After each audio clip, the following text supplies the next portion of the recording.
Want to switch gears just a little bit and talk about this luncheon that's going on right now on Capitol Hill. The cameras are dark, but earlier we saw the world's most powerful men, these tech executives, where back in the day, Donald Trump Jr. and others railed, including the president, against big tech. Now they have a literal seat at the table, not only with the incoming administration, but with Supreme Court justices sitting right next to them, these justices and their wives. Potential conflict of interest, Jan? Well, I think one thing that is not on the table in these conversations is anything to do with TikTok or any other kind of issue that would involve social media. It's, I'm sure, just luncheon pleasantries, and who knows? But really, yeah, they're not going to talk about.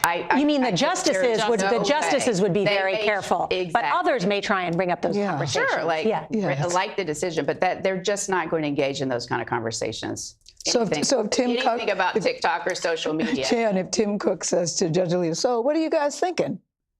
What are you going to do? Yeah. Are we really going to have this TikTok? But it does establish a conversation. President, I mean, can you give me an advisory opinion? Yeah. Can President Trump actually I'm being facetious, but it does encourage conversation. I have another question to ask you, because we talked about this on the evening news. So the President of the United States, before he became president, essentially said, I'm going to issue this stay on TikTok, which has raised a number of concerns because this was an act of Congress signed by the President of the United States, upheld by the Supreme Court. Can the president, with the sweep of a pen, undo all of that? No. And that's what we talked about Friday night. There is a provision in the law that said that if there's a deal in the works, and obviously deals take a long time and maybe it takes a little longer than you think, but if there's a legit deal in the works, that the president could grant a 90-day extension. But the way many members of Congress, including Senator Cotton, read that law is that was something President Biden could have done. Once the law takes effect, which it did.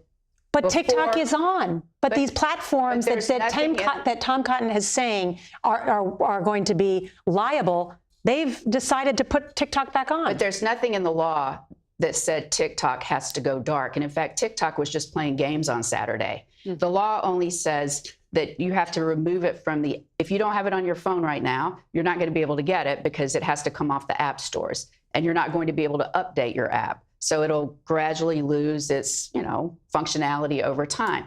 That was TikTok playing games.